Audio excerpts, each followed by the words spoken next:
No meio do caminho, ele decide ligar para o seu empresário, mantendo as duas mãos ocupadas enquanto vagava pela noite, que por acaso era a mais fria de Chicago em décadas. Quando de repente...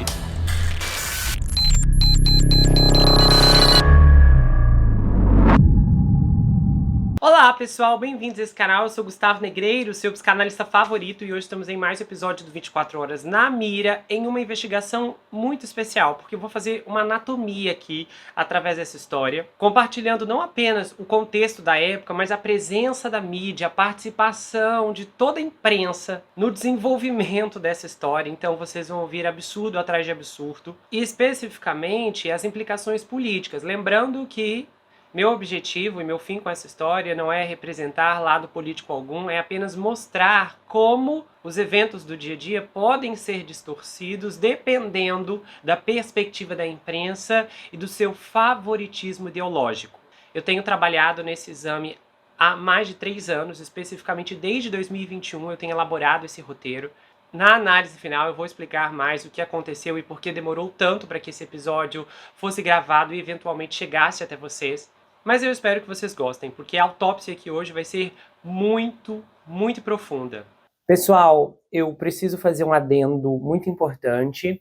Eu gravei esse episódio do Justice Smollett há muito tempo, e eu acho que eu falo isso no vídeo, eu já vinha produzindo esse roteiro por muitos anos. Recentemente a Netflix lançou uma minissérie documental sobre o caso, ou um episódio único, e o próprio Justice participa. Eu não assisti a minissérie, eu não sei o que ele fala e eu não sei o que eles propagam, mas especificamente tudo que eu produzi aqui é baseado nos fatos. Então, eu não sei o que é dito na minissérie, por isso eu já quero deixar todos com esse aviso, porque se eles tentaram limpar a barra dele através do documentário, eu já posso dizer que, com base em tudo que vocês vão conferir aqui, ele é absurdamente culpado. Eu já gostaria de fazer um anúncio especial. Eu dei largada à maratona de divulgação do meu novo livro, Suspense, uma dobra à meia-noite. Você está olhando para o Jack, para o Martin e para o Jake, mas eis o mistério. Eles dois não são irmãos. Eles sim são, e não, eles não foram separados na maternidade. O mistério é muito grande e a reviravolta também, porque o pesadelo está a um passo de distância. A sinopse oficial ainda não foi divulgada, mas isso está quase acontecendo, e a contagem regressiva para a grande virada, que todos vamos ser submetidos antes da estreia do livro, ainda vai chegar. Se prepare, eu estou anunciando, é algo muito grande que vem pela frente e vai pegar todo mundo de surpresa, e é algo que vai impactar a sua vida. Guarde as minhas palavras, essa frase ainda vai virar: o pesadelo está a um passo de distância. Para mais novidades e informações, me siga no Instagram, Gustavo N Psicanalista. Eu tenho postado material constantemente, além dos shorts aqui, que tem muitos teasers já disponíveis também. Justice Smollett nasceu em Santa Rosa, na Califórnia, e é filho de Joel e Janet Smollett. Ele tem 3 irmãos e 2 irmãs, Jake, Jock, Jojo, Journey e Jess, vários dos quais também são atores. Sua mãe é afro-americana e seu pai é judeu. Seu pai esteve ausente de sua vida por uma parte significativa de sua infância, e ele cresceu em um bairro do Queens, na cidade de Nova York. Quando ele tinha 19 anos, Justice disse a seus pais que era homossexual. E ele começou sua carreira de ator como modelo infantil na cidade de Nova York, e mais tarde trabalhou como figurante nos filmes que eram rodados em Nova York: Better Blues, de 1990, e New Jack City, de 1991. Ele atuou também nos filmes Nós Somos os Campeões, de 92, e O Anjo da Guarda, de 94. Depois ele migrou para a televisão e estrelou ao lado de seus 5 irmãos da vida real no curta do sitcom da ABC On World One, em 1994 a 1995. E então, depois disso, ele se afastou da carreira de ator. Aí ele foi parado pela polícia em 2007 durante um teste de bafômetro, e ele deu o nome do seu irmão quando foi questionado por um oficial. Em seguida, ele também assinou um nome falso, na promessa de comparecer ao tribunal. Justice foi acusado mais tarde de falsa representação, dirigir sob a influência de álcool e dirigir sem licença. Os registros do tribunal mostraram que ele não contestou a acusação. E o Justice também não contestou a condução com um nível de álcool no sangue acima do limite legal e dirigir sem uma carteira de motorista válida. E aí ele foi condenado a uma multa e 2 anos de liberdade condicional. Então, em 2012, o Jusset voltou para o ramo da atuação com pequenos papéis em séries de TV. E ele até conseguiu coprotagonizar um filme chamado The Skinny. E também naquele ano ele lançou um EP titulado O Clube dos Corações Envenenados. E ele continua peregrinando em mais pequenos papéis até conseguir sua grande chance. E essa chance chega. Em 2014, o Jusset foi escalado como Jamal Leon, um músico gay que luta para obter a aprovação de seu pai Lucius na série dramática da Fox, Império. Fox, um canal de TV aberto nos Estados Unidos. A série, liderada por Terrence Howard e Taraji P. Henson, concentrava sua história em torno de uma empresa de música e do entretenimento do hip hop, Império Entertainment, e o drama entre os membros da família dos fundadores enquanto lutam pelo controle. O show começou a ser exibido na quarta-feira, às 21 horas. Então a série estreou especificamente em 7 de janeiro de 2015 e surpreendeu a emissora, alcançando 9,90 milhões de espectadores. Quase 10 milhões, o que para a época era muito, já que a TV estava perdendo audiência ano após ano, desde 2010. Também foi o maior lançamento de uma série para a Fox desde que a série Toad, estrelada pelo vencedor do Emmy Awards Kiefer Sutherland, o astro de 24 horas, havia estreado em 2012 com 12 milhões de espectadores. Ou seja, foi o maior lançamento da rede em 3 anos. Porém, a série chamou ainda mais atenção na semana seguinte, quando atingiu 10 milhões de espectadores. E a partir daí, um bafafá todo começou. E na terceira semana, quando a série alcançou 11 milhões, suas classificações aumentaram consecutivamente semana após semana em todos os 10 episódios seguintes. O que dá para se dizer que era um feito milagroso. Como muitos espectadores estão acostumados a conferir uma estreia e não voltar em seu segundo episódio, os membros da indústria da TV estavam bastante confiantes de que a série perderia audiência na segunda semana. O fato de que isso não aconteceu e depois cresceu mais uma vez deixou até os executivos das redes rivais tontos. O último episódio da primeira temporada pontuou incríveis 17 milhões de espectadores. A primeira temporada teve uma média total de 17,3 milhões de espectadores, contando com as pessoas que não assistiam ao vivo, e a segunda temporada teve uma média de 15,73 milhões de espectadores. As 2 primeiras temporadas e a primeira metade da terceira foram classificadas como o drama de transmissão número 1 para o cobiçado grupo demográfico de 18 a 49 anos da época. O final da primeira temporada também foi o final da temporada de estreia com maior audiência desde maio de 2005, quando Grey's Anatomy exibiu seu season finale, o final de temporada. Foi um crescimento de 82% comparado ao episódio de lançamento. O feito extremamente raro de aumentar o público em cada uma de suas exibições subsequentes tomou as manchetes do entretenimento, deixando os especialistas incrédulos. O departamento de pesquisa da Fox revelou que fazia pelo menos 20 anos desde que qualquer drama de alta audiência cresceu entre adultos com menos de 50 anos em suas primeiras 3 semanas no ar. Os críticos também gostaram do programa criado por Lee Daniels e Danny Strong. A atriz Taraji Henson, que interpretava a ex-mulher do Lucius, a Cookie, ganhou um Globo de Ouro e um Critics' Choice Awards por sua atuação. A série foi indicada a vários Emmy Awards, atraindo acenos por sua música original, inclusive o superprodutor Timbaland, que serviu como compositor do programa, e o seu sucesso de audiência e elogios se traduziram em muito dinheiro para a Fox. E para o criador do programa, o Daniels, que em uma entrevista disse: "A única razão pela qual eu fiz Império foi para ganhar algum dinheiro, pelo menos uma vez." As primeiras exibições e reprises do programa renderam 125 milhões de dólares em receita publicitária em 2016. A série trouxe à emissora 124,5 milhões em 2015. Além da programação esportiva, o programa rendeu mais dinheiro para sua rede naquele período do que qualquer outra série, incluindo os favoritos dos anunciantes, como American Idol e até mesmo a comédia da CBS, The Big Bang Theory, que, pasmem, eram fenômenos violentos de audiência. Além das altas classificações do conteúdo maduro para os profissionais de marketing, o programa também fez as pessoas conversarem com o tipo de engajamento que os anunciantes adoram. Atrás apenas de The Walking Dead, que era um fenômeno da AMC, canal de TV a cabo na época, Império recebeu a maior conversa social no Facebook e no Twitter durante a temporada de outono na TV, de acordo com a Nielsen. Os especialistas consideraram que o engajamento social ampliou o alcance do público do programa e foi uma bênção para as marcas que promoviam seus anúncios durante a transmissão. E tudo isso aconteceu apesar do relacionamento íntimo do programa com questões controversas. O programa lidou com homossexualidade, encarceramento em massa, dependência de substâncias ilícitas e violência de gangues de uma maneira crua, mas frequentemente retratada na TV a cabo premium. O oposto da TV aberta é que não discutia esses assuntos com tanta agressividade. Jussie Smollett, que particularmente na primeira temporada estava no centro das histórias mais carregadas socialmente, que ganhou muita visibilidade. E dramático, Império é, mas todo o drama vinha através das lentes raras de um elenco predominantemente negro.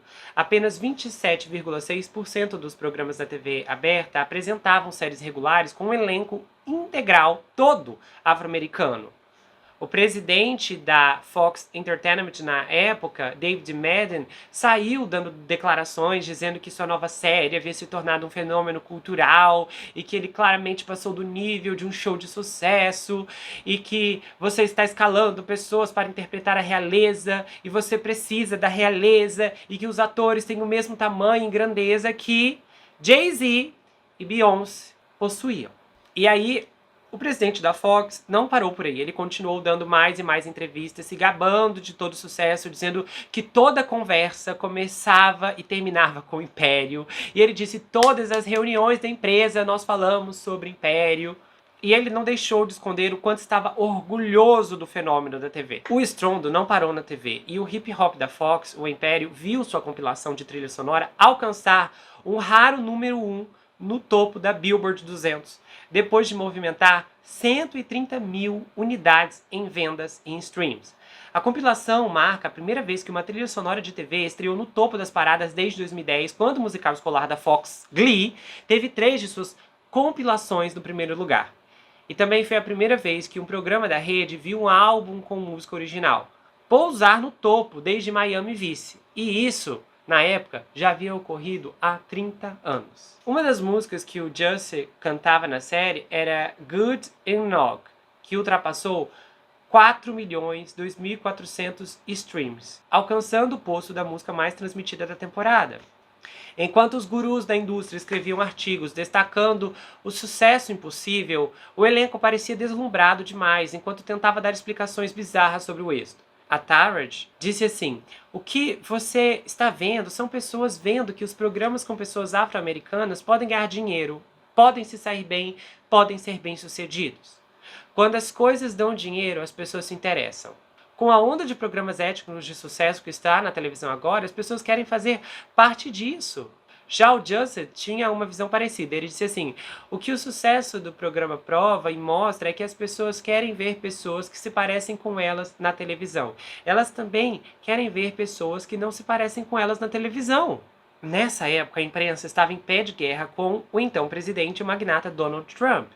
E o Jussie viu uma oportunidade para ganhar mais visibilidade e passou a criticar o Donald em várias entrevistas. Mas ele guardou a maior revelação para uma maior audiência, pois foi convidado para o programa da Ellen DeGeneres no The Ellen DeGeneres Show e então se assumiu homossexual publicamente. Um detalhe que chamou a atenção nessa entrevista é que em um momento dela, a Ellen pergunta ao Jussie o que estava acontecendo em sua vida, referindo-se a como ele estava lidando com os holofotes.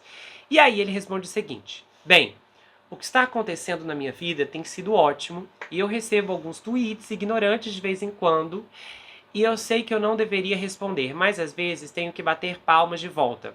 E eu acredito firmemente que as pessoas não podem se safar de homicídio. Embora eu ame Como Se Safar de um Homicídio, que era um programa, uma série de TV estrelada pela Viola Davis na ABC na época. E aí ele disse assim: você não pode permitir que as pessoas apenas vomitem ódio e fiquem bem. Eu tenho uma tatuagem que diz eu vou fazer uma mudança.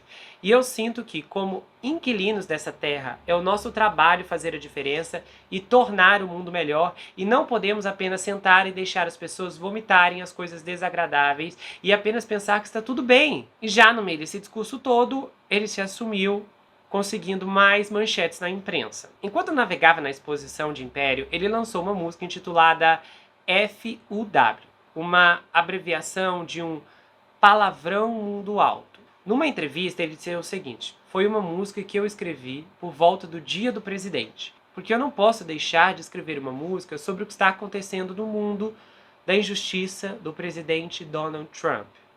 O vídeo em preto e branco apresentou homens e mulheres de várias etnias e destaca injustiças, desde direitos humanos e LGBTQIA+, até preconceitos religiosos e raciais. Aí tem uma parte que uma mulher usa um hijab em uma cena e um menino usa um moletom com um capuz em outra, e 4 mulheres levantam os punhos enquanto ficam na frente das palavras "meu corpo, meus direitos". Em outra cena, um homem em uma cadeira de rodas atropela uma máscara do Donald Trump. E aí, em uma entrevista à Associated Press, ele disse o seguinte: essa máscara é uma representação dessa falsa ideia de patriotismo. Essa máscara é uma representação dessa ideia de privilégio masculino branco. Porque estamos de volta ao passado. Para manter a esperança, quem conseguiu o voto popular? A coisa toda foi uma piada? A coisa toda foi apenas uma grande piada? Essa música é para os oprimidos, e é por isso que sinto que as pessoas vão se conectar com isso, porque é muito amplo, porque a opressão é muito ampla. Apesar da letra carregadíssima, a música não foi um hit. Até o momento dessa gravação, a música alcançou apenas 1 milhão de visualizações no YouTube.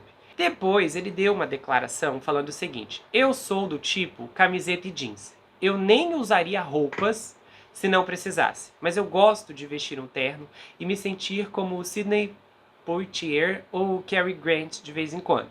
Nisso, o personagem dele, o Jamal, entrou para a lista dos 50 personagens LGBTQIA+, mais importantes da TV pelo Decider.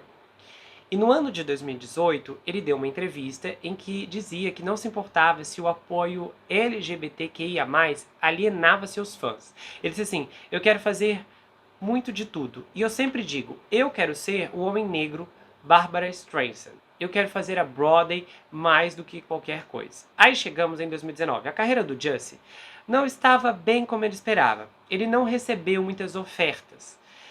Ele até conseguiu um papel em um filme de 100 milhões de dólares chamado Alien Covenant, ou Covenant, eu não sei, nunca assisti.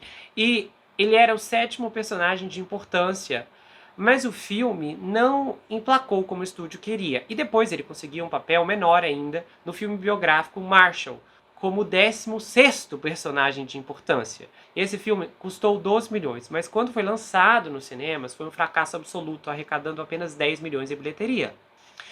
E na TV, a série Império já estava na sua 4ª temporada e aquele brilho do sucesso havia passado. Ou melhor dizendo, afundado. Os roteiristas perderam a mão no roteiro logo na 2ª temporada, que foi descrita como um trem desgovernado. E a 3ª e a 4ª temporada foi considerada péssima. E quando a metade da 5ª temporada estava sendo exibida, os fãs foram na internet com a seguinte pergunta: será que Império ainda tem salvação? O personagem do Jussie entrou em um loop sem fim e os fãs também reclamaram. Jamal, ninguém aguenta mais seus plots amorosos que dão errado. Logicamente, os números de audiência não resistiram e a série perdeu mais de 10 milhões de espectadores. Nesse ponto, a atração estava marcando seus piores índices de audiência, com 5 milhões de espectadores e 1,5 de demo. Para a emissora, estava ficando claro que a série não aguentaria muito mais tempo no ar. A série, que chegou a ser o 5º programa de TV mais assistido dos Estados Unidos em 2015, agora em 2019 ocupava a 68ª posição na TV. As indicações ao Emmy Awards e ao Globo de Ouro cessaram. Os álbuns musicais pararam de vender, até que deixaram de ser lançados a partir da 3ª temporada. A série caiu no ostracismo que ninguém mais parecia se lembrar. Mas tudo estava prestes a mudar. Em 22 de janeiro, uma carta foi enviada ao Jussie nas dependências da Fox Studios, com letras recortadas dizendo: você vai falecer negro e aí F um traço arroba. Eu acho que a reportagem não colocou, porque parece que é ofensivo. E aí, a carta foi aberta e apresentava uma foto de um boneco aparentemente pendurado em uma árvore e uma ferramenta de fogo apontada para ele. E a palavra MAGA estava rabiscado em letras vermelhas no envelope. Para quem não sabe, MAGA é a sigla de Make America Great Again. Faça a América grande novamente. É um slogan de campanha usado na política americana, popularizado pelo presidente Donald Trump em sua bem-sucedida campanha presidencial de 2016. O slogan tornou-se um fenômeno da cultura pop, sendo amplamente utilizado e gerando inúmeras variantes nas artes, entretenimento e política, sendo usado por aqueles que apoiam e também se opõem ao presidente Donald Trump, e até mesmo situações que não têm uma relação com política, como por exemplo, faça os anos 60 grande outra vez. Teve um outro que fez um vermelho e faça Jesus ficar em primeiro lugar outra vez. E por aí vai. A carta também continha uma substância pulverulenta branca, o que levou a uma resposta de materiais perigosos. A polícia de Chicago disse mais tarde que a substância foi determinada como aspirina pulverizada. A segurança no set foi aumentada após o incidente e foi oferecida uma segurança adicional pela Fox quando o Jusset não estivesse trabalhando no set. Mas o Jusset recusou o guarda-costas. Incrivelmente, essa carta não repercutiu tanto, já que as emissoras estavam mais focadas em derrubar a Casa Branca por meios mais sangrentos. Então, durante a madrugada de terça-feira, do dia 29 de janeiro, na cidade de Chicago, o Jusset sentiu fome às 2 da manhã e saiu para comer. Ele foi ao Subway, comprou um sanduíche e então decidiu voltar para o seu apartamento. No meio do caminho, ele decide ligar para o seu empresário, mantendo as duas mãos ocupadas enquanto vagava pela noite, que por acaso era a mais fria de Chicago em décadas. As ruas estavam desertas e o caminho livre até que ele chegou no quarteirão 300 da West Lower North Wall Street, no bairro de Streeterville, quando de repente 2 criminosos desconhecidos mascarados com touca de esqui se aproximaram dele e chamaram sua atenção. Eles disseram: "Ei, você é o ator de Império?" Imediatamente, o Jusset percebeu que esses homens usavam os irreconhecíveis bonés vermelhos do MAGA. Então eles passaram a gritar insultos raciais e homofóbicos. A coisa fica ainda mais séria quando os 2 brutamontes brancos começaram a agredir seu rosto. Eles o chutaram e usaram até os dentes para feri-lo. Depois, eles o encharcaram com uma substância química e amarraram uma corda em seu pescoço. O Jusset tentou desesperadamente lutar contra eles e conseguiu prevalecer. Rapidamente, eles fugiram do local. E ele foi para o seu apartamento com seu sanduíche intocado nas mãos. Bom, o empresário criativo do ator, Frank Getson, fez 2 ligações para o 911, com a primeira chegando às 2h22 da manhã, cerca de 20 minutos depois do Jusset ser atacado por capangas brancos que vomitaram ódio em uma rua desolada de Chicago. Segundo as gravações que foram obtidas pelo New York Post sob o pedido da Lei de Liberdade de Informação, o empresário disse o seguinte à operadora na primeira das 2 ligações: "Eu trabalho com um artista e eu realmente não quero dizer o nome dele, mas ele afirma que foi ao Subway e ele estava passando e alguns caras pularam nele ou algo assim. Eu só quero relatar e certificar de que ele está bem."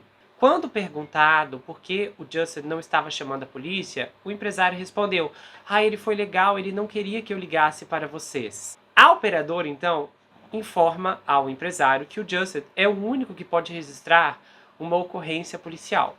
Então, rapidamente, as coisas mudaram na conversa. O empresário diz: "Ele definitivamente vai fazer o relatório. Vou fazê-lo fazer o relatório." Essa ligação durou 3 minutos. O empresário disse ao despachante do 911 que o Jusset não precisava de atenção médica. Ele disse: "Eu só acho que ele está assustado. Estou com medo, não sei o que é. Eles colocaram uma corda no pescoço dele. Eles não fizeram nada com ele, mas colocaram no pescoço dele.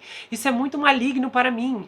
Desculpe por dizer isso. Aí a operadora disse que iria alertar a polícia. Então o empresário ligou de volta, 16 minutos depois, às 2h38, para reclamar que os policiais ainda não tinham aparecido.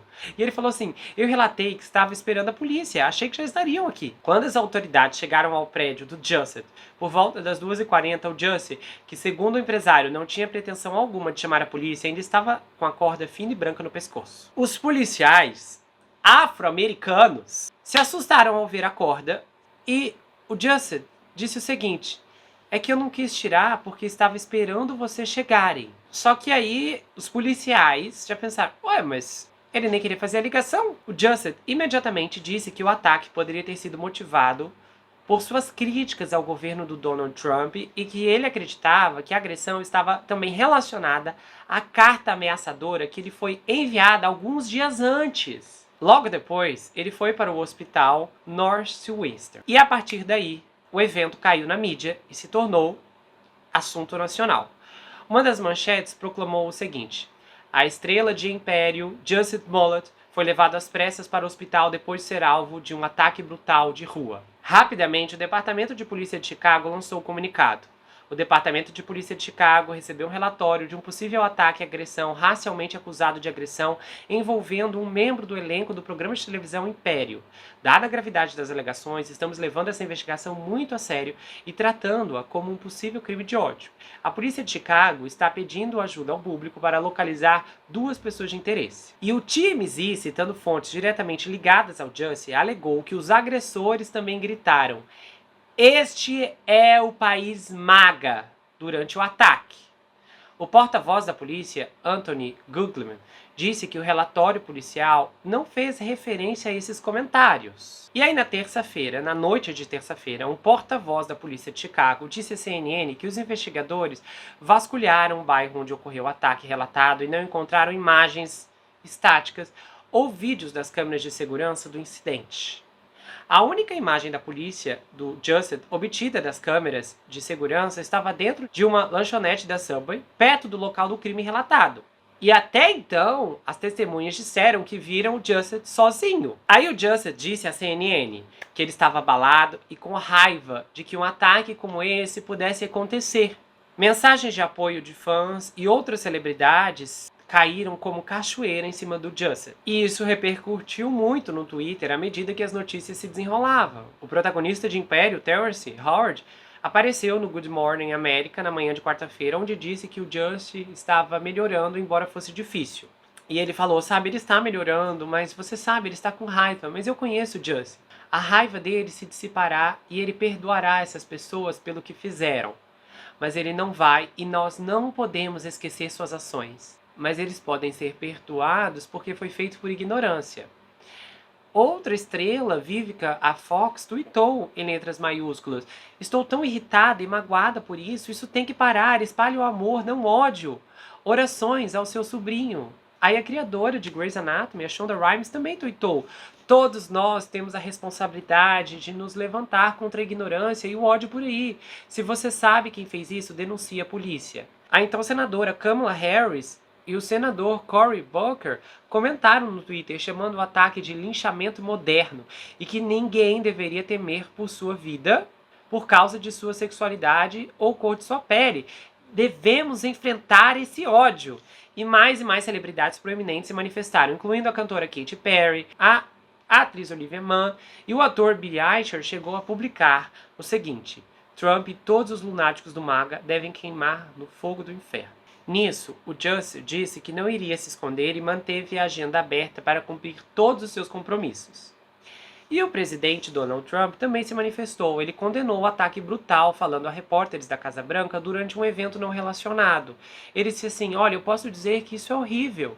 Porém, desdobramentos paralelos estavam ocorrendo nas sombras. Imediatamente após a notícia do ataque do Jussie, alguns críticos não relacionados à ideologia política da imprensa começaram a duvidar da história do ataque. Segundo eles, a ocorrência não fazia sentido. Nisso, uma mulher que morava no prédio do Jussie contou que viu um homem suspeito andando de um lado para o outro antes do ataque ao ator. A mulher não identificada disse ao TMZ que estava passeando com seu cachorro à 00:30 de terça-feira, quando notou o homem perto da garagem e da entrada do prédio. E ela descreveu o homem como um indivíduo branco, desalinhado e usando um chapéu de inverno azul, um moletom azul com capuz e jeans, com meias de calça cinza expostas. Ela também disse que o homem estava usando sapatos cor de camelo. Só que o avistamento dessa mulher vai mais longe. Ela também notou um item, possivelmente uma corda, pendurado na parte inferior de sua jaqueta. Ela também observou outro homem que estava fazendo contato com o primeiro, parado perto de outra entrada. E ela rapidamente voltou para o seu apartamento. Na manhã seguinte, ela soube que o seu vizinho, Jussie, havia sido atacado e ela logo entrou em contato com a polícia para oferecer detalhes sobre o que viu. Aí vem uma reviravolta interessante. O Jussie e o seu empresário disseram aos detetives que estavam falando ao telefone no momento do ataque. E então a polícia pediu o aparelho do Jussie. E ele disse à polícia que não poderia ficar sem o celular por várias horas. E então ele se recusou a entregar seus registros telefônicos aos detetives que, rotineiramente, pedem tais informações durante investigações criminais. Quando isso veio a público, o ceticismo sobre o ataque começou a aumentar. A noite do ataque era a mais fria em décadas. Quem teria coragem de sair de madrugada apenas para atacar o ator? E como os atacantes poderiam prever que o Jussie sairia de madrugada para comprar um sanduíche?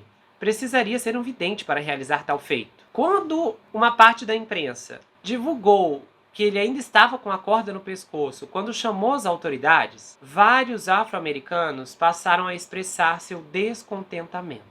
De imediato, Jussie disse à revista Essência, na sexta-feira, que estava trabalhando com as autoridades e que estava sendo 100% factual e consistente em todos os níveis, apesar das suas frustrações e profunda preocupação com certas imprecisões e deturpações que foram espalhadas. Mas apesar disso tudo, ele acreditava que a justiça ainda seria feita. No começo de fevereiro, ele abriu um show no sul da Califórnia, com um discurso emocionado, dizendo que queria fazer o show porque não podia deixar os seus agressores vencerem.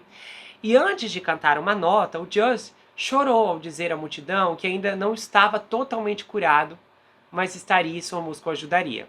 E ele diz que não podia deixar os homens que fizeram isso com ele ganharem antes de começar uma música animada e dançar pelo palco. Nesse ponto, já haviam se passado 2 semanas e a polícia não conseguia encontrar esses atacantes. Então, o Agim Muhammad, que morava no mesmo arranha-céu do Jussie, veio a público e disse assim: olha, eu não acredito que tenha acontecido do jeito que ele falou. Eu estou nesse bairro há 5 anos, eu não acredito. Não por aqui, metade das pessoas são gays e a outra metade são afro-americanas. Um cliente do Lizzie McKennies, um pub, a cerca de um quarteirão do local do incidente do Jussie, em 29 de janeiro, disse assim: olha, a história dele não faz sentido. É mentira, porque Chicago é a cidade mais liberal do mundo. Eles têm câmeras em todos os lugares, porque eles não conseguem encontrar o atacante. Com os rumores, a polícia se posicionou, dizendo assim: olha, nós não temos motivos para duvidar das declarações, mas para uma investigação criminal precisamos confirmar independentemente os registros telefônicos. E aí, em 5 de fevereiro, os registros telefônicos do empresário do Jussie foram enviados à polícia e os registros do Jussie também.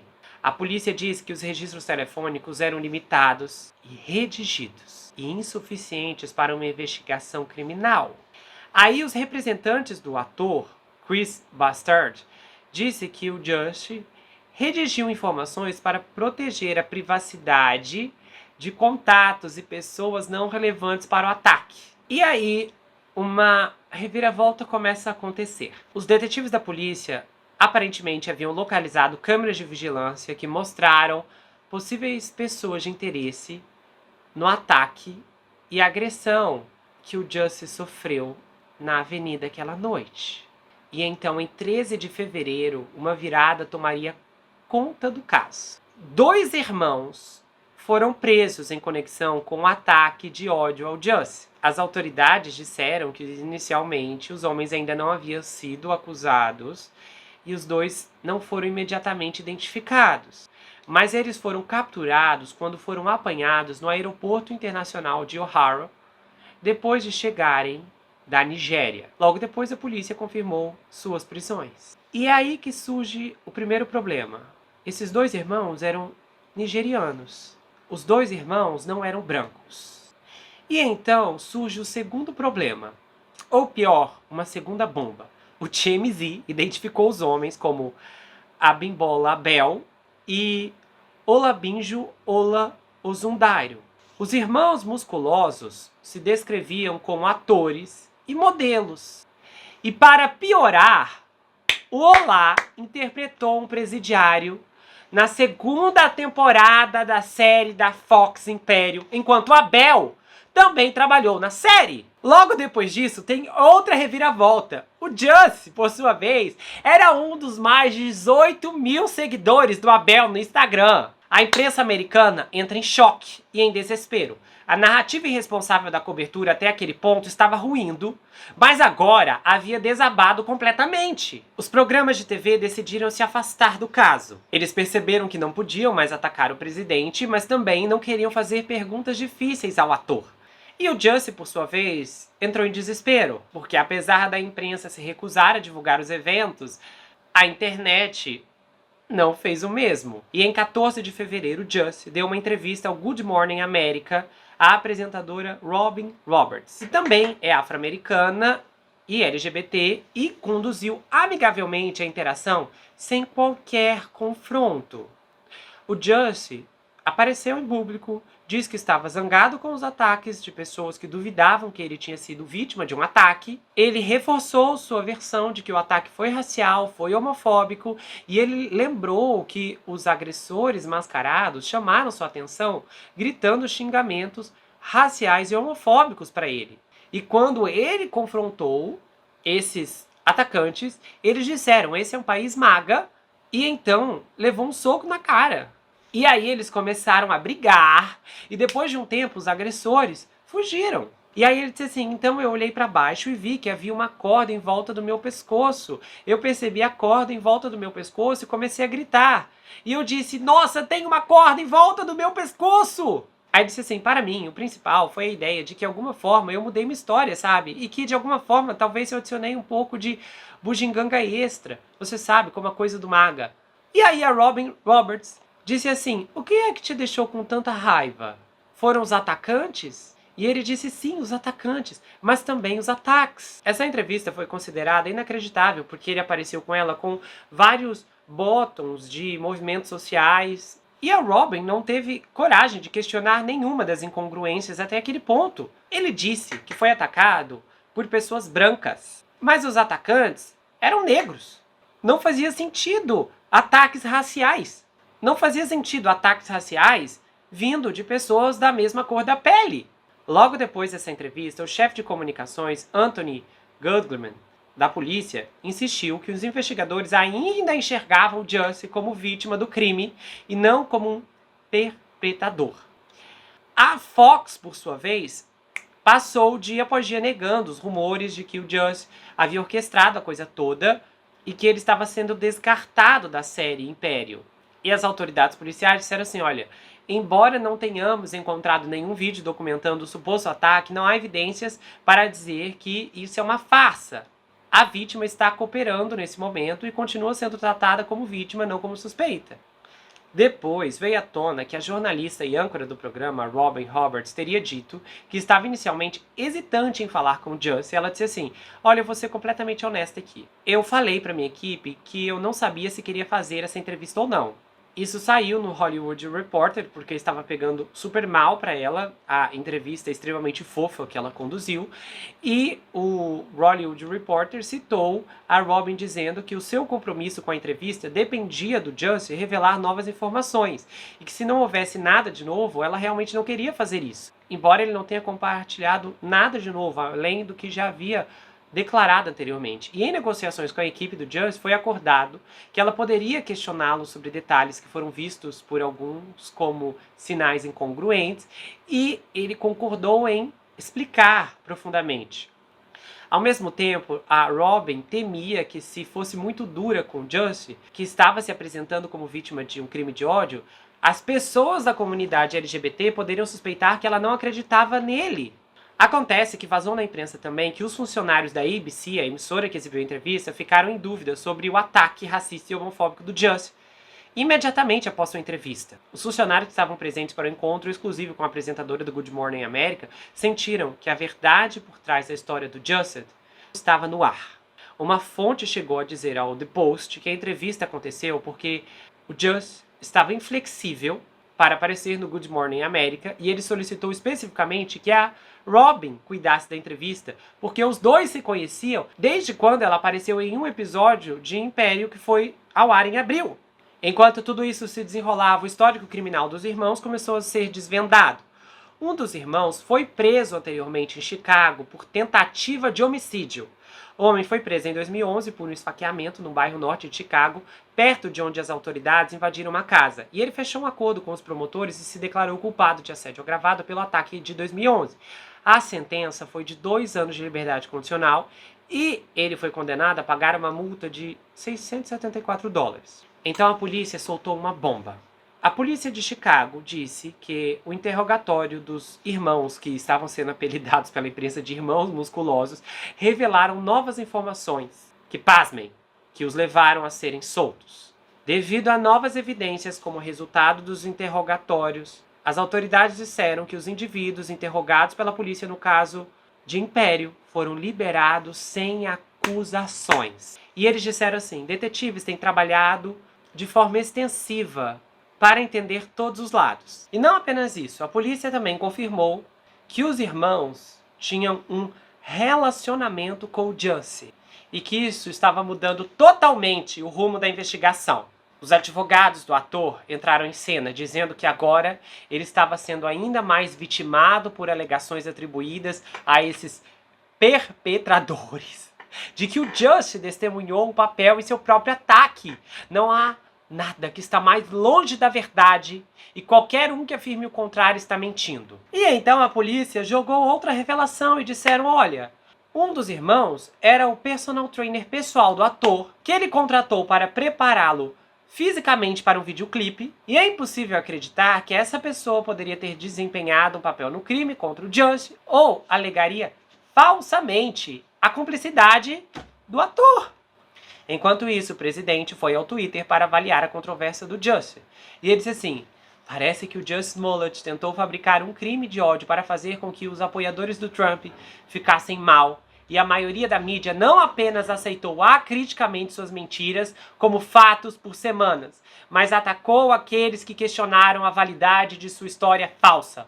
A nova direção da investigação agora se baseia na premissa de que o Jussie foi um participante ativo no incidente. Então, no dia 18 de fevereiro, o produtor executivo do programa, Brett Mahoney, reiterou seu apoio ao ator em apuros. Ele disse: eu acredito e apoio Jussie Smollett. Mantenha a cabeça erguida. O Mahoney permaneceu consistente em seu apoio ao ator de sua série, e ele já havia feito isso anteriormente em um evento, dizendo assim: o Jussie é um homem negro, gay e orgulhoso, e eu não tenho certeza se os covardes estavam tentando tirar o orgulho gay ou negro dele, mas ele é forte e estamos felizes por ele estar de volta ao trabalho. Enquanto isso, o simpático ator Terry Crews comentou sobre o Jussie, expressando sua surpresa e incredulidade em relação ao incidente. E a Fox, por sua vez, depois de oferecer apoio repetido ao Jussie nas últimas 3 semanas, a emissora então ficou em silêncio nas 24 horas seguintes, pois nesse ponto a história parecia estar fora de controle para todos os envolvidos. Nisso, os policiais estavam tentando entrevistar o Jussie, mas o ator não se encontrou com eles na segunda-feira. E então os próprios irmãos decidiram fazer suas declarações. Os Ozundários fizeram na segunda-feira a primeira declaração pública desde que foram identificados na saga do Smollett. E eles disseram: não somos racistas, não somos homofóbicos e não somos anti-Trump. Nascemos e crescemos em Chicago e somos cidadãos americanos. Enquanto isso, os rumores passaram a circular por todo o país através da TMZ que a Fox estava planejando minimizar o papel do Jussie na série. Um relatório afirmou que a presença do Jussie no penúltimo episódio, que estava sendo filmado em Chicago, foi reduzido ao ponto dele não ser mais o foco da trama. E fontes próximas à produção disseram ao TMZ que o roteiro passou por várias revisões nas últimas 24 horas, possivelmente como resultado da história em uma rápida mudança em torno do evento ligado ao ator. Porém, algumas pessoas resistiam a se dobrar à verdade. Cardi B, uma celebridade muito popular, expressou sua opinião sobre a investigação em andamento envolvendo Jussie. A estrela Cardi B, por sua vez, fez um vídeo ao vivo no Instagram dizendo que estava realmente decepcionada com o Jussie e que sentia que ele havia destruído o mês da história negra. Mas ela disse também: até que ele diga pela boca dele que era falso, isso foi encenado, eu não quero culpá-lo completamente, porque você sabe que a polícia de Chicago é racista, mas a base da polícia de Chicago é afro-americana, e os policiais do caso eram afro-americanos. E ela continuou: então eles provavelmente podem tentar incriminá-lo e fazê-lo parecer um mentiroso. A diretora Ava DuVernay, ou Ava DuVernay, também expressou preocupações semelhantes em um tweet no domingo, apontando como a polícia de Chicago supostamente encobriu um disparo em Laken McDonald. E em um tweet separado ela acrescentou o seguinte: eu nunca acredito na polícia, em princípio geral, só porque eles dizem isso. Minha experiência, a nossa história, me impossibilita de fazê-lo. Os irmãos do Jussie postaram uma mensagem de apoio ao irmão na terça-feira e criticaram o que chamaram de mídia irresponsável por reportar sobre a estrela do Jussie. Os feeds no Instagram do Jocks the Journey apresentavam uma foto do Malcolm X e uma citação atribuída ao líder dos direitos civis. E aí eles disseram assim: esta é a mídia, uma mídia irresponsável. Isso fará com que o criminoso pareça vítima e a vítima pareça o criminoso. Se você não for cuidadoso, a mídia fará você odiar pessoas que estão sendo oprimidas e amar as pessoas que estão oprimindo. Aí, na noite de terça-feira, o apresentador do The Daily Show, Trevor Noah, respondeu a uma pergunta do público sobre o caso, sobre a controvérsia em torno do Jussie, dizendo o seguinte: olha, o que eu sei agora é que a história simplesmente não faz sentido nas peças em que é apresentada. Eu não estou dizendo que ele está mentindo, só estou dizendo que a história dele não parece se alinhar com o que está acontecendo. Ele também disse ao público do Daily Show que, como os irmãos nigerianos admitiram ter socado o Jussie porque ele pediu, a história estava girando em torno do Jussie por ter pago para atacá-lo. Aí ele disse: por que eles fizeram isso com você apenas aleatoriamente? Porque dois nigerianos estão andando no frio de Chicago e gritando: este é um país maga. É uma coisa estranha de se fazer como nigeriano. Ele disse também que não sabia como a história terminaria, mas ele falou assim: provavelmente é uma pessoa que está gostando dessa controvérsia, o presidente. E eu sei, se eu fosse Trump, este seria um home run no meu mundo. Porque muitas pessoas pularam a bordo antes mesmo de esperar para ver do que se tratava. Vivemos em um mundo onde as pessoas estão muito entusiasmadas em pular em histórias que confirmam seus preconceitos, em vez de apenas pausar e dizer o que eu acho da história. Acho que cada vez mais, desde que o Trump chegou ao poder, as pessoas estão cada vez mais dispostas a aceitar qualquer história que confirme algo sobre um apoiador de Trump ou uma pessoa branca. E eu sempre digo: não se torne a coisa que você despreza. Não se torne a coisa que você odeia. E então, finalmente, o Jussie foi acusado na noite de quarta-feira por mentir para os policiais quando alegou ser vítima de um ataque racista e homofóbico. E as autoridades queriam que ele se rendesse. E chegaram a dizer: estamos tentando encontrar seus advogados, estamos tentando falar com eles. Enquanto isso, os produtores de Império estavam ponderando se deviam suspender o Jussie agora que ele havia sido acusado de apresentar um relatório policial falso. A Fox começou a analisar sobre uma possível punição para ele depois que a sua história de ataque racista foi oficialmente denunciada pelas autoridades de Chicago. Mas publicamente a rede estava firmemente atrás do ator, emitindo uma declaração no início do dia que dizia que ele ainda era considerado um profissional consumado no set e que não estava sendo excluído do programa. E uma fonte da produção contou a Variety que o Jussie estava programado para estar no set de Império em Chicago na quinta-feira, no mesmo dia em que ele deveria comparecer ao tribunal, e que os produtores não planejavam mudar sua programação de filmagens. E então, em 21 de fevereiro, Jussie foi preso e detido pela polícia.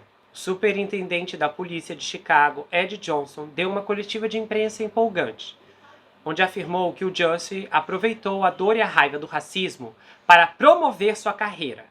E ele disse, por que que alguém, especialmente um afro-americano, usaria o símbolo de um laço para fazer acusações falsas? Como alguém pode olhar para o ódio e o sofrimento associados a esse símbolo e ver uma oportunidade de manipular esse símbolo para promover seu próprio perfil público?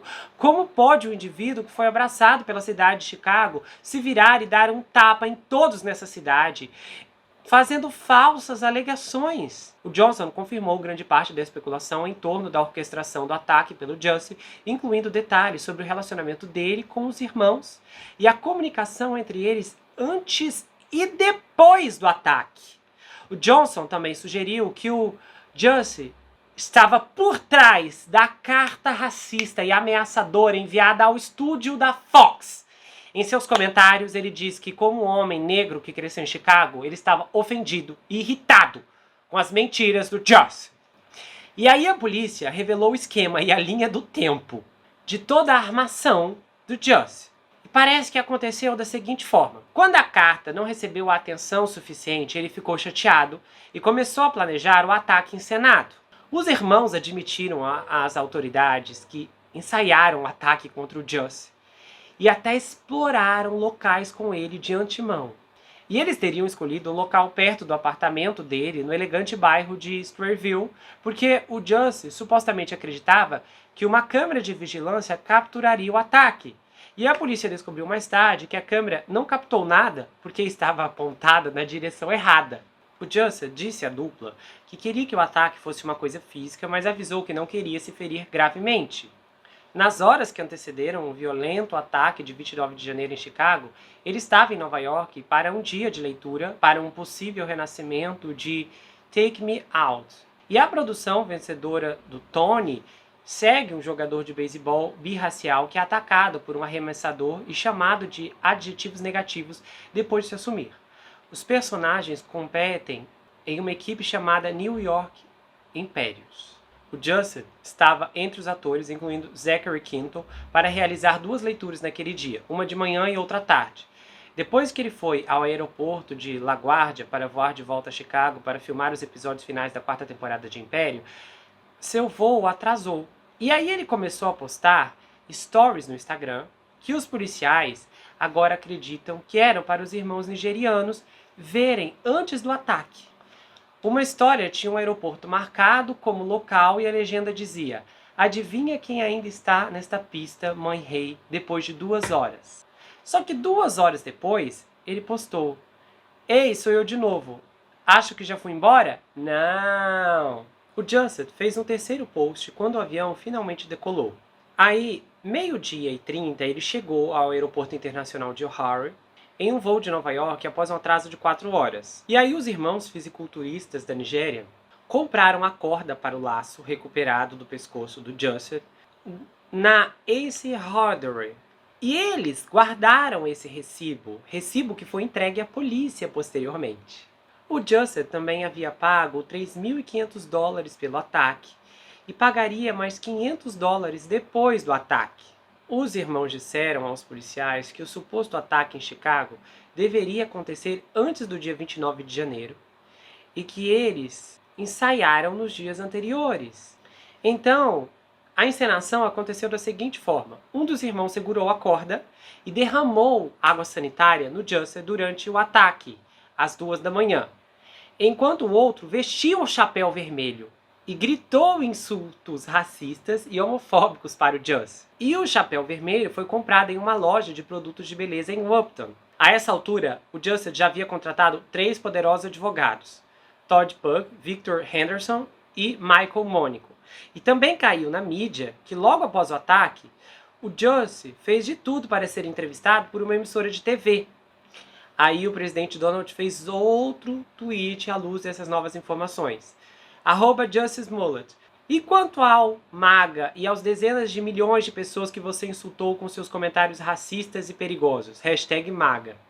Nisso, a 20th Century Fox Television e a Fox Entertainment disseram em um comunicado preparado o seguinte: entendemos a gravidade deste assunto e respeitamos o processo legal. Estamos avaliando a situação e considerando nossas opções. Os advogados do Jussie também se manifestaram e disseram: hoje testemunhamos um espetáculo organizado da aplicação da lei que não tem lugar no sistema legal americano. Aí o Jussie Smollett foi solto sob fiança e foi direto para os estúdios da Fox, porque ele tinha que filmar mais cenas. Uma vez lá, segundo a CNN, o ator teria se desculpado com o elenco e a equipe do drama por qualquer constrangimento que as recentes alegações poderiam ter causado. No entanto, de acordo com fontes dentro da reunião, ele manteve a sua inocência e culpou o sistema legal e a mídia por sua situação, deixando os presentes chocados e consternados. No entanto, de acordo com o TMZ, o pedido de desculpas dele não funcionou com todo mundo. Alguns de seus colegas de elenco teriam ficado furiosos por ele danificar a imagem do programa e exigiram que ele fosse descartado imediatamente. Então, na sexta-feira, a Fox e os produtores da série divulgaram um comunicado. Os produtores executivos de Império anunciaram que estavam eliminando o personagem do Jussie dos 2 episódios finais da temporada. Eles disseram assim: os eventos das últimas semanas foram incrivelmente emocionantes para todos nós. O Jussie tem sido um membro importante da nossa família Império nos últimos 5 anos e nos preocupamos profundamente com ele. O ator principal, Terrence Howard, quebrou seu silêncio após a prisão do Jussie e disse assim: desculpe você se sentir assim, mas esse é o único Jussie que eu conheço. O Jussie que eu conheço nunca poderia conceber algo tão inconsciente e feio. Sua inocência ou julgamento não cabe a nenhum de nós decidir. Fique na sua pista e minha pista é empatia. Amor e compaixão por alguém que chamei de meu filho por 5 anos. É trabalho de Deus julgar e é nosso dever amar e esperar, especialmente por aqueles que afirmamos ter amado. Outros pontos que vieram à tona é que a semente para a farsa do crime envolvendo Jussie podem ter sido plantadas quando o criador de Império, Lee Daniels, falou sobre seu primo ter sido agredido por ser gay, de acordo com o relatório, isso antes dos eventos. A teoria entre alguns membros do elenco de Império é que o Jussie procurou jogar com as emoções do Lee Daniels na esperança de se tornar um herói LGBT e agradar seu chefe. Os irmãos emitiram um pedido público de desculpas por meio de seu advogado, que disse assim: meus clientes lamentam muito seu envolvimento nessa situação e entendem como isso afetou as pessoas em todo o país, principalmente as comunidades minoritárias, especialmente aqueles que foram vítimas de crimes de ódio. Então, em 18 de março, o Jussie foi indiciado por 16 acusações criminais por um grande júri em Chicago por encenar um falso ataque racista e homofóbico contra si mesmo. Ele se declarou inocente para o tribunal. Nisso, se soube que o set da série ficou profundamente dividido pelo escândalo. Alguns, os atores mais proeminentes do elenco, continuaram a apoiar o ator, enquanto outras, a equipe de maquiagem, de produção de TV, os anônimos do show, estavam furiosos com ele.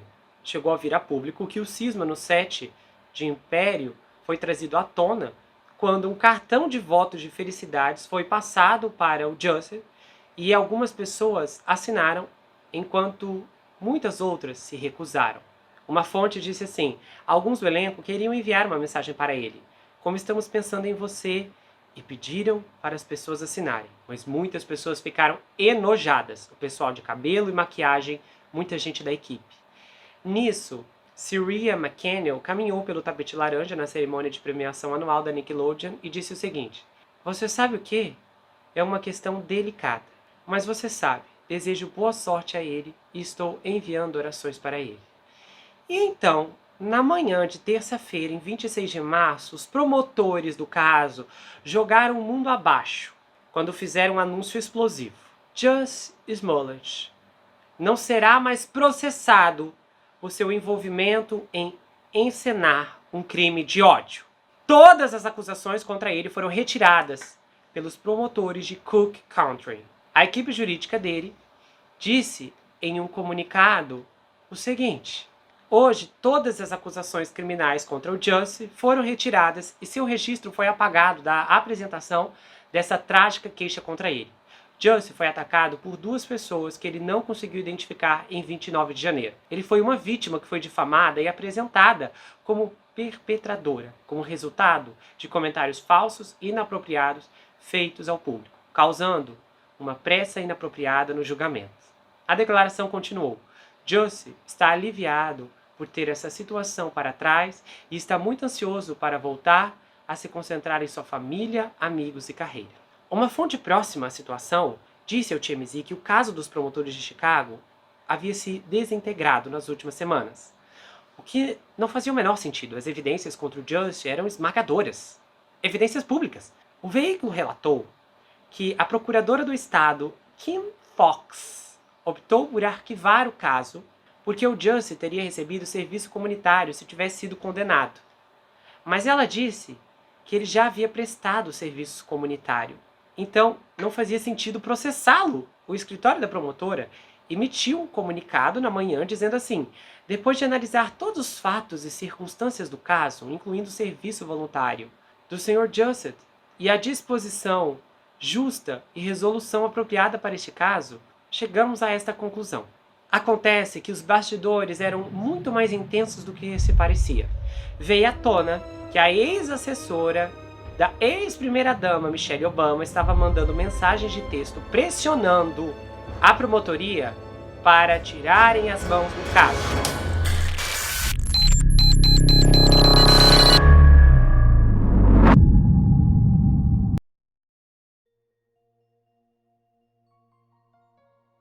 Se você gostou desse episódio, se inscreva no canal, ative o sininho que é muito importante, confira se ele está selecionado para você receber todas as notificações. Do contrário, o YouTube não vai levar até você todos os episódios que eu produzo aqui. Compartilhe esse vídeo, comenta, dá o seu like.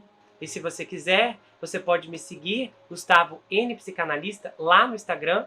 Eu também tenho um canal de cortes, onde as análises são recortadas e postadas por lá, além que eu também tenho um grupo no Telegram, onde eu faço postagens recorrentes, converso com os inscritos, faço enquetes, tenho uma interação muito exclusiva e colaborativa por lá. E se você quiser saber mais sobre mim, adquira meu livro Perfeito Estranho. Esse é um suspense multifocal com uma abordagem inédita. O livro é escrito em formato roteiro, diferente de qualquer coisa que você já viu, e ele conta uma história extraordinária sobre o rapaz Jack Wilbur, que mora em uma mansão sozinho em Nova York. E ele começa a desconfiar que um terrível serial killer está escondido em sua própria casa. À medida que sua investigação avança, ele começa a analisar todos os aspectos geracionais de sua vida. As heranças financeiras, as heranças psicológicas, as heranças genéticas. E então, ele descobre que está preso em uma terrível maldição hereditária. Há uma reviravolta inacreditável no capítulo 10 que vai te deixar de queixo caído. O desconhecido está na sua casa, na sua vida, mas fora do seu reconhecimento. O livro vai autografado, se você quiser, é enviado para qualquer lugar do Brasil e quase qualquer lugar do mundo. Você pode adquirir pelo meu site, entrar em contato comigo pelo Instagram ou pelo Telegram. A gente se vê no próximo caso e não se esqueça que aqui você sempre vai ter uma amiga. Até mais, pessoal!